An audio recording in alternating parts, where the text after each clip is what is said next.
Hello everyone, my name is Jen and welcome to the Book Refuge.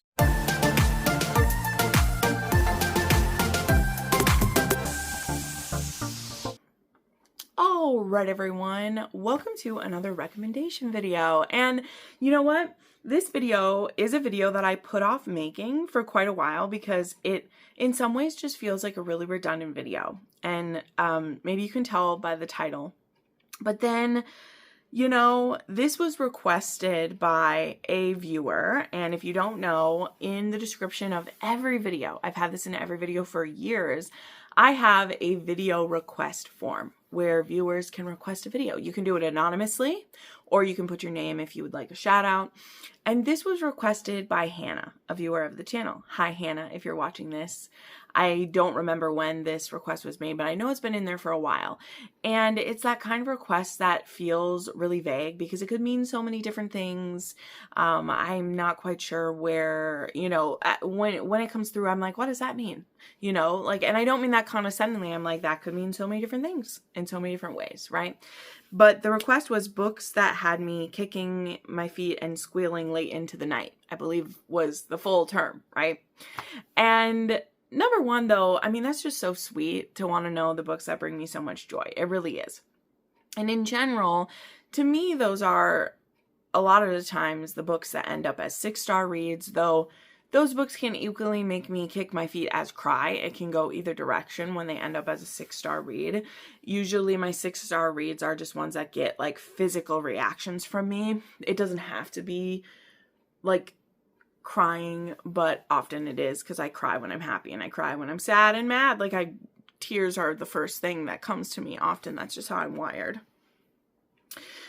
But I just wanted to talk about things that only make me happy today. So that's why we ended up here. So I'm pre-filming a couple videos because of some engagements that I have going on this week, possibly.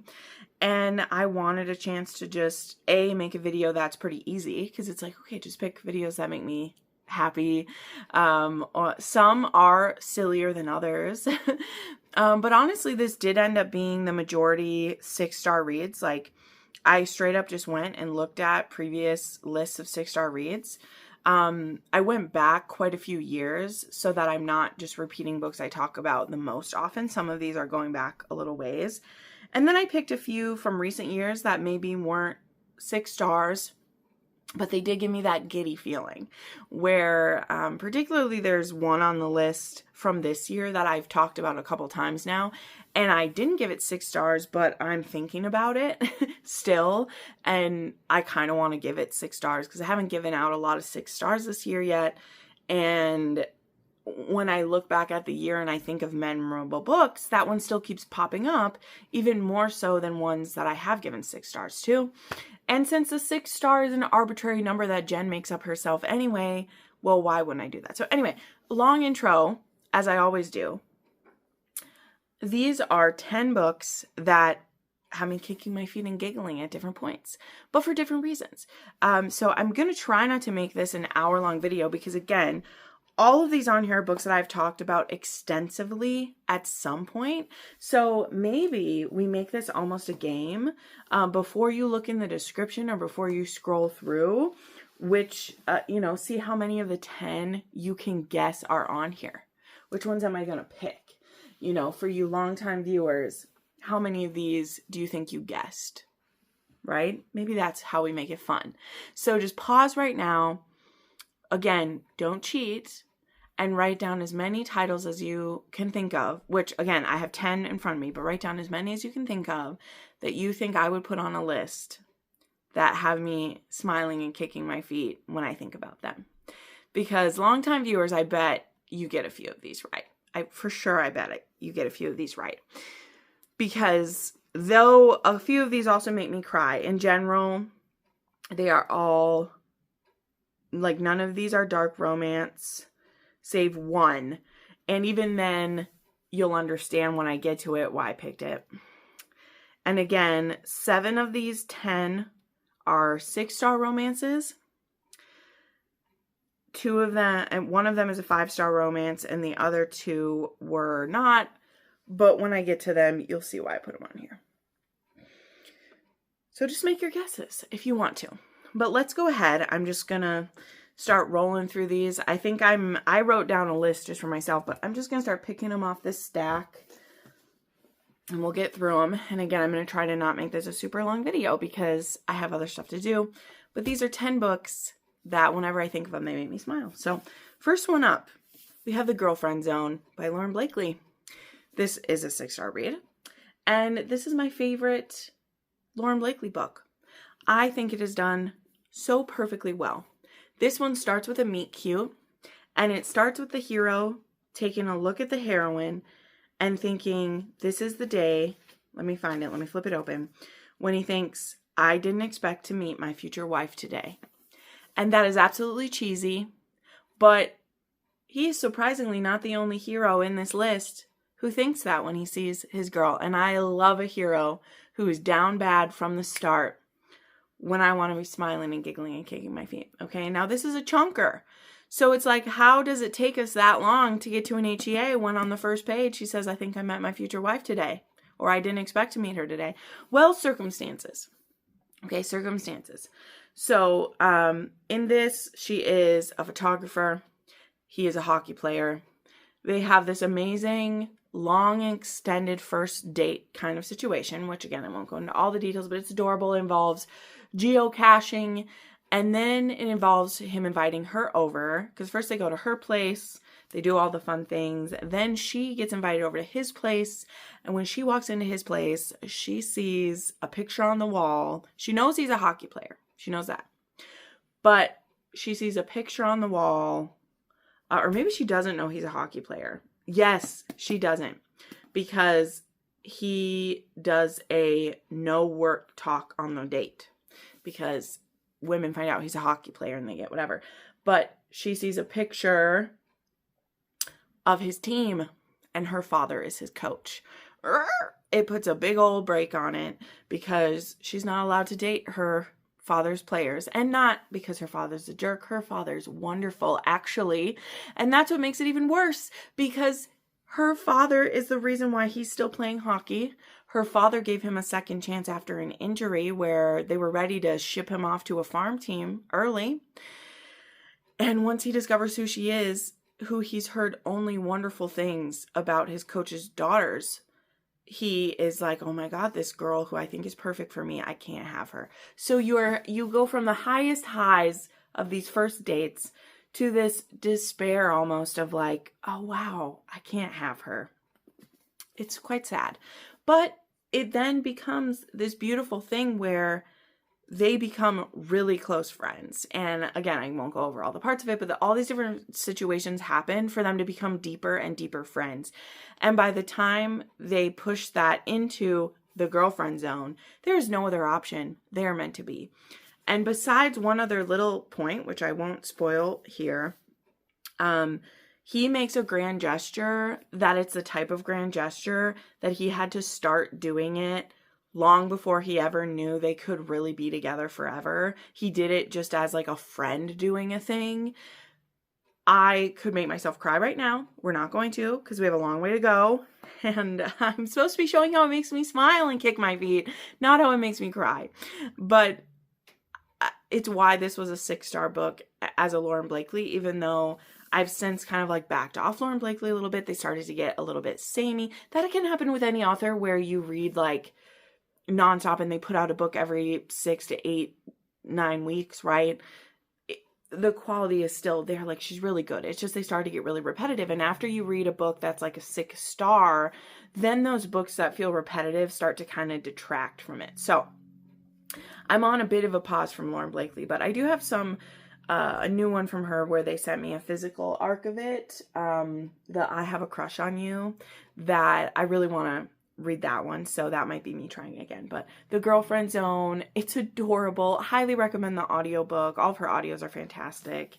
And I know this one's chonky for being a contemporary, and that is one of the problems I ended up having with her later. But if you were to just pick one, I know this is the 5th book in a series. I know all those things. This one's actually a great one to start with because of how they meet, and then their relationship is literally just, it's cooking in the background. it technically starts before everyone else's relationship in the series. So that's my pitch for you if you were to only read one book in the Love and Hockey series. Or no, this one's book 4, not book 5. It's teeny tiny up in the corner. This one's book 4. If you were to only read one in the series, I suggest you start with this one, it being my favorite, and so they don't feel repetitive, because it technically starts first and then, you know, ends where it ends. And then if you love it, you can go read the other ones. So love, love, love, love, love. Okay, again, just picking from the stack, I picked another pink one-ish. That is fun. There is Grin and Bear It by Juliet Cross. Now, in the way I said you could just start with book 4 and that one, you probably shouldn't just start with book 6 in the series with this one, because part of the reason this one has me kicking my feet, giggling, reading it is because in this couple, this is a fated mate, this is Clara and Henry. We've been seeing Clara lay the groundwork for this relationship since pretty much the beginning of the series. And that's what makes this one so fucking good. What Juliet did such a great job setting up is because Clara has been like dropping these little hints, making it very clear that Henry is her mate. Henry, who is a very broody, you know, he doesn't think that highly of himself. Look at him, all black. She's all white and pink. He's tattooed. She is the epitome of butterflies. He is a grimm. She is a clairvoyant. She sees people's auras, and she knows that he's her mate. She knows that he's her mate. And he is just a bit resistant to it, afraid that it can't quite work. But they're meant to be. And what makes this one so satisfying and so beautiful, and why when the story goes so smoothly for them, I don't care, is because I love this couple and I want their story. So this was an easy 6-star read for me. I didn't have to think too hard about that. I just gobbled it all up and I loved it. Is because I read the other 5 before it. You can't just jump into this one, in my opinion, as well as it spoils everything before it, including a major plot line throughout the story, because this is a culmination of a series that Juliet did. So that's my only point on this one. Whereas with The Girlfriend Zone, you can just hop into that one and still, I think, get the same experience I did. With Grim and Bear It, you kind of have to do the work, but they go really fast.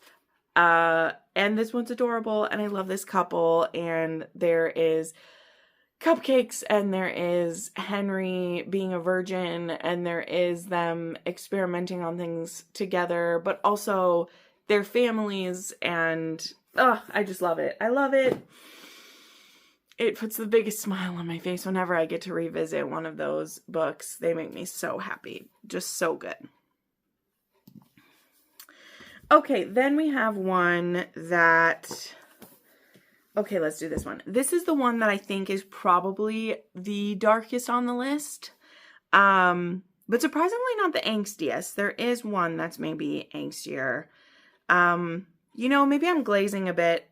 Okay, there's a couple that are dark on here, but the relationship isn't dark, right? That's what this is about for me as a romance reader. Is the relationships are not dark, in my opinion. And the relationship in this one certainly does not feel dark. But maybe my brain is just bent by how much that I've read in these. I don't know. But anyway, the one in here that this is one I didn't give 6 stars to. I gave 5 stars to it. And it just made me grin so big the whole time. Is Hans by S.J. Tilly. Okay, this is book 4 in the Alliance series, and this is the one where it's a neighbors to lovers, and this is the one where she makes him baked goods. Yes, look, the artwork, there's cookies, and she leaves them for him, and she's a horrible baker. She is horrible, but he can't bear to throw her baked goods away, and so he will literally wolf them down. And anyway, he also has a very dangerous job. He takes out human traffickers. He has a crusade. Like, again, there's some dark themes in this. This is a mafia alliance type thing. But the relationship between Hans and, is this one Cassie? Yeah. Look at beautiful Cassie. This is a plus size heroine. This is our Hans. Look at him there. Their relationship is so soft and sweet together. It's beautiful. Okay, there's no other way to say it. He is so protective. He views her as so precious to the point that he doesn't want to hurt her feelings about her awful cooking. You know, like it's that type of story. And I had heard how much I would love this book. And then I actually listened to it because I waited until the audio came out for this one to read it. And then I actually listened to it and I was smiling the whole time. And again, even though this takes on some heavy topics, Hans lost a sister to sex trafficking, I believe. I believe that's what the story was. And so now that's what he does. He's an assassin. He helps take out outfits that are doing that to women. I just love him so much. And the way he is with Cassie, it's like he finally has something beautiful in his life and he will protect it at all costs. And that's what I love about it. So this, in my opinion, the Alliance series in general, not every single one of them, but honestly, I feel like, I feel like book 1 and book 4 are pretty light stories for being dark romance.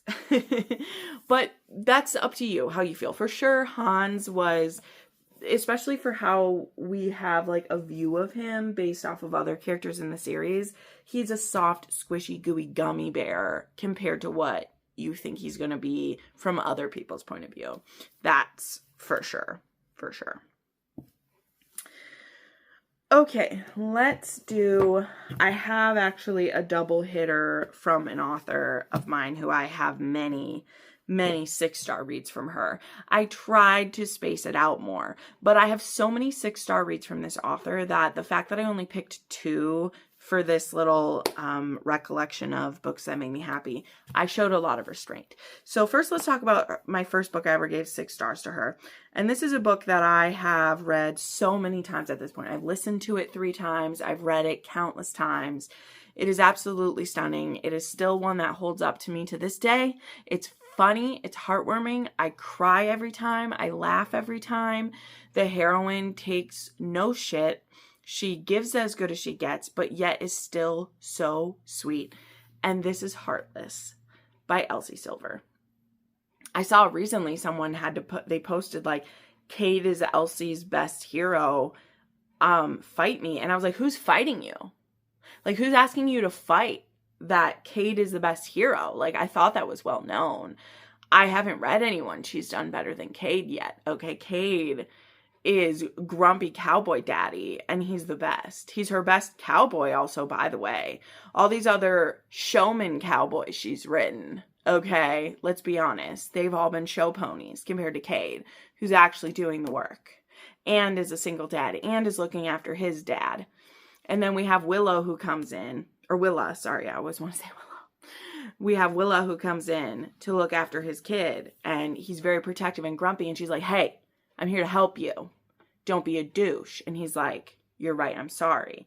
And then she's a tempting, gorgeous piece of woman. Sorry, let me continue that. And he can't help but be obsessed with her. And it's beautiful. So I don't know who is trying to say there are heroes better than Cade by Elsie Silver, but they should just step back and sit down because they're wrong. Okay. Again, I've given many of her books 6 stars, many of them. Okay. I love Wild Side. I love also other books in this series itself. I do. I love Wild Side. I love Wild Card. But, and I'm about to show you another book of hers that I also give 6 stars to. But Daddy Cade is the best Elsie Silver hero. Okay. He's in my top 5 heroes of all time. He's perfection. This book is perfection. And again, this is a video talking about books that make me happy, had me kicking my feet, giggling, crying, happy. keep your negative opinions to yourself. You are also welcome to share books that make you happy. So if there's another book of hers that makes you happy, that's fine. But don't go dissing my Cade in the comments to do it. Okay, don't diss him to do it. You can also say who you like, okay? Okay? Okay, I'm just putting that down there. I might get a little defensive if you diss my perfect Cade. Okay? All right. No, I know you wouldn't do that to me. You wouldn't do that to me. You wouldn't do that to me. Okay, the other Elsie Silver book that I adore is Wild Eyes. Yes, I have a thing for single dads. Question, no. Okay, love the single dads. But this entire series is single dads. He's just the one that actually starts the series as the single dad. Well, anyway, let's just say, who knows he's a dad the whole time. Let's go with that.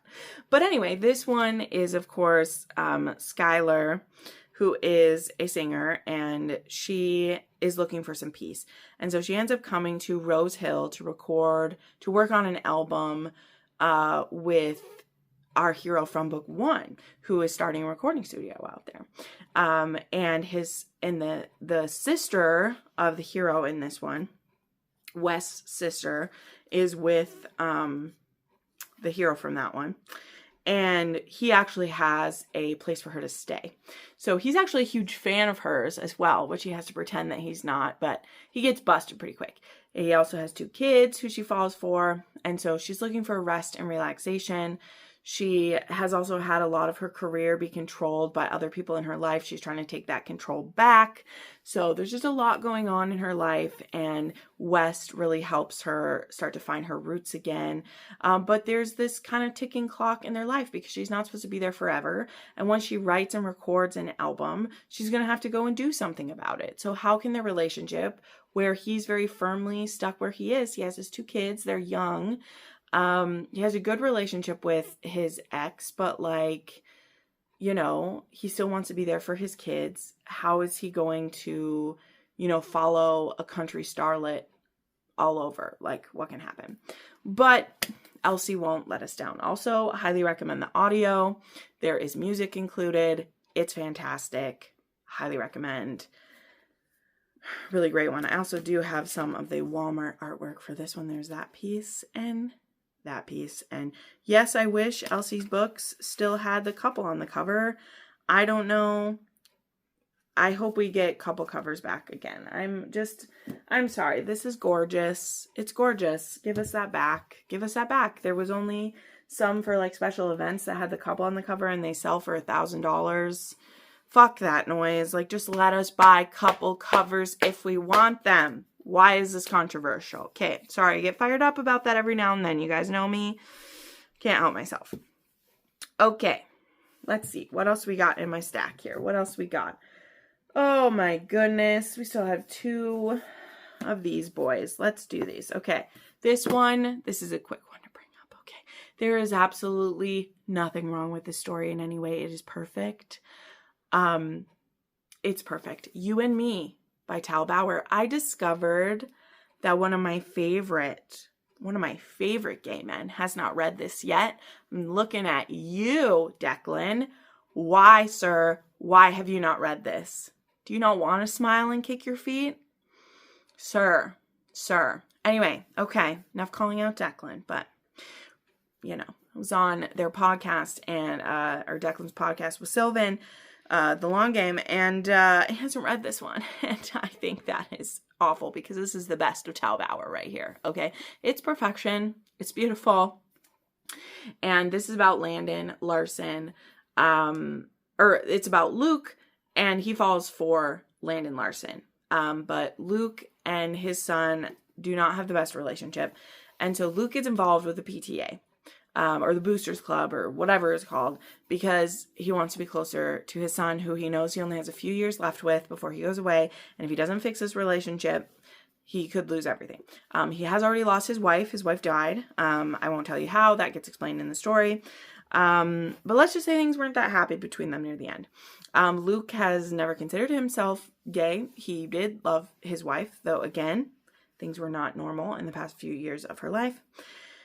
And then, he's just felt himself drifting away from his son, and he so desperately, desperately wants that connection with his son again. He's willing to do anything. And so then he becomes friends with Landon, who is willing to come up alongside him, help him along in the world of the boosters. And Landon has a son who's the same age as Luke's. And so they become two, booster dads, and then best friends, and then lovers. And it's beautiful. Landon is out. He is gay. It's known that he's gay. And Luke doesn't have any problem with that. And in fact, he finds himself even more and more attracted to Landon the more and more time they spend around one another. And this is one of the sweetest gay awakenings that I have ever read, a midlife gay awakening, and it's perfection. There's nothing wrong with this story. It is beautiful. It will make you sob, beautiful, happy tears, and then a few sad ones because there is some heartbreaking revelations as well. But Tal Bauer just wraps you up in a warm hug as he gives you those revelations, so you can sob in joy at the same time. I don't know what other things to say. It's perfection. This book is beautiful, and if you haven't read it yet, you just must read it. You must. Okay? All right. From a very heartfelt, sweet, beautiful gay romance to one that's almost a little absurd. And as I was saying, probably a little bit dark. Probably is a little bit dark. But my head just can't quite see it that way. Because it's too delightful to me. So this was where I was saying, I was like, oh yeah, this one probably is kind of dark because it's a dystopian sci-fi romance, but it's beautiful. And I think it helps showing this cover from the Faded Romance. Yeah, because this one was from the Faded Romance book box, or Bonkers. Was this one from Bonkers? I can't even remember what the book box was called. Why doesn't it? Yeah, Renegade Romance. Because I feel like this really gets the happiness going. Like, look, there's Eden. He's holding his human. He loves his human.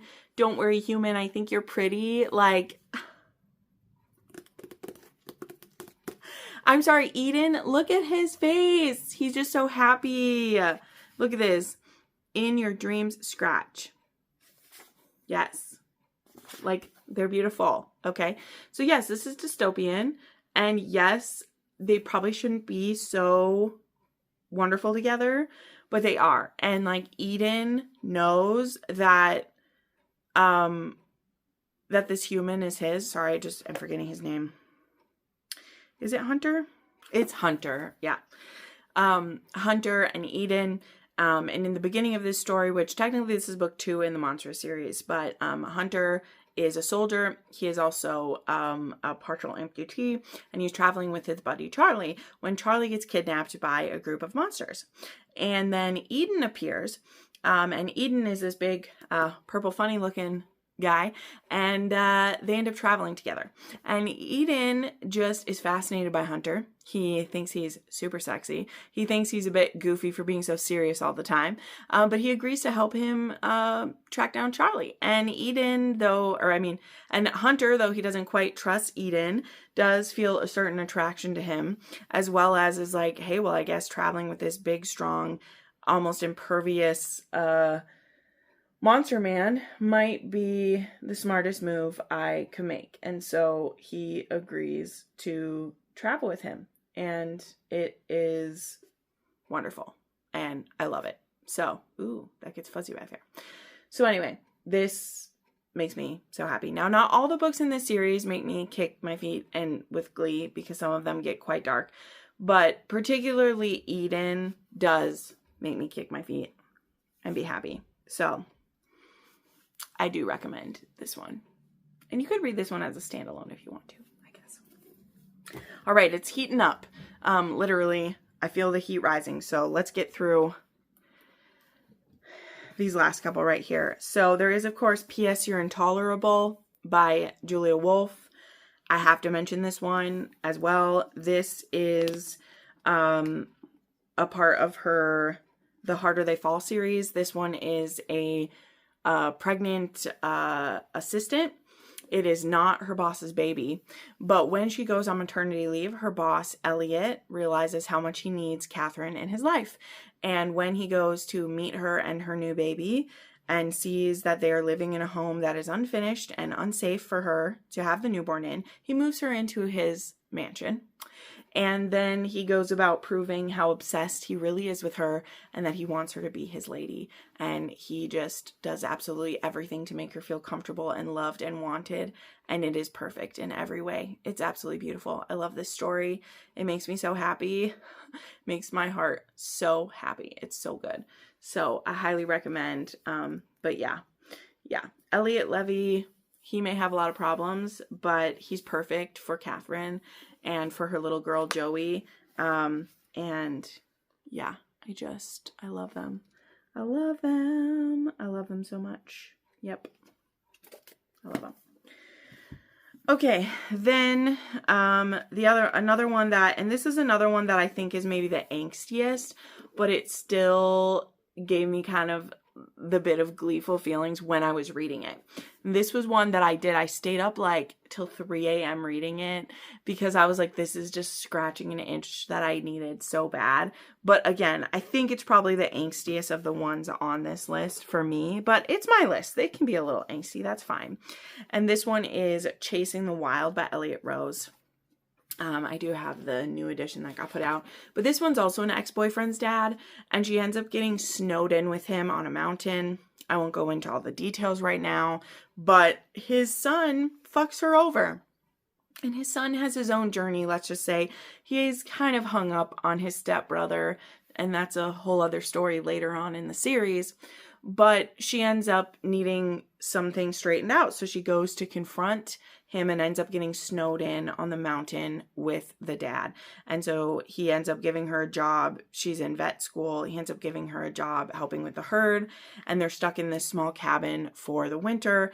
And their chemistry they had with one another from when they met, not knowing who the other was, just continues to bubble up until they're having this forbidden fling that is supposed to only last for the winter, but of course it's going to bubble over to much more than that. Okay. I mean, that is so hot. Like, oh my God. So yeah, this is between, Layla and, is it Chase? Is it that simple? It's Layla and Colt. Yeah. So yeah, love this. Love this. And then the last one I want to mention is one that I read kind of recently. And I read it for a patron, and I've said this now a few times. I was not expecting how much I was going to love this one because I hadn't read this author in a long time, and I remember her books just being kind of average when I did. But this one just pulled out all the stops. And this is another book where the first time the hero meets her, he says, "This is my future wife." Like, he not only says it in his own head, which is what happens in that first book I mentioned. This guy tells his sister, he tells his family group chat, "I met my future wife." And so he literally gets kind of the whole town in on his scheme to win this woman over. And this is Maggie Moves On by Lucy Score. This is a rom-com. It's a like HGTV style where she's moved in to renovate this house. She's going to do like a YouTube series on it and then resell the house and get out. He is the contractor who's going to be helping her with it. And he states, he's like, "I think you're the one for me and I'm going to prove it to you." And she's like, "Buddy, I'm only here for a short time. Is this going to be a problem?" And he's like, "The only problem is going to be is you're not going to want to leave when we're done." And he goes about winning her over. And I love it. I've talked about this one a bunch. And this is the one that I gave 5 stars to, but I can't stop thinking about it. So I think near the end of the year when I do my like rereads, if I'm able to, I didn't do that last year, but I think I want to this year. I want to try listening to it as an audio this time. You know, when I won't have to annotate it, I want to listen to it as an audio. And I think that I'll probably like it even more that way because I loved reading it the first time, and see if it makes it to a 6-star because it was just so sweet. It was so wholesome. It was still really sexy. I loved the whole town. I loved her gay ex-husband who helps her on the house, who ends up falling for the hero's brother. I think it's his brother ends up falling for her ex-husband. Like, the whole thing was just so cute. So that one had me smiling and giggling, and I even teared up a few times the whole way through the book. It was so cute. Absolutely. And that one I don't own a copy of yet, but I will soon. So if you want to try any of these books, I do have links down below in the description. Using an affiliate link really helps out. I do understand if you don't want to use Amazon. I try to in the YouTube products, which I know not everyone wants to click, but I try to provide the link that is in Amazon there. So you can either use an Amazon affiliate link, which helps, or one of the others. Otherwise, there's just a shopping list down below for you if you want to be able to check it out. So thank you so much. If you'd like this video, hype this video, send it to someone else that you want to smile and giggle and kick their feet when they read a book. Again, please down below list books that make you smile and kick your feet. But if you have anything negative to say about these books, it's not wanted here. This is not one of those videos. Let's recommend books that you read that made you smile, not tear down what made me smile or what makes someone else smile, because that's really not the purpose of this video at all. So thank you so much for watching, friends, and I hope you have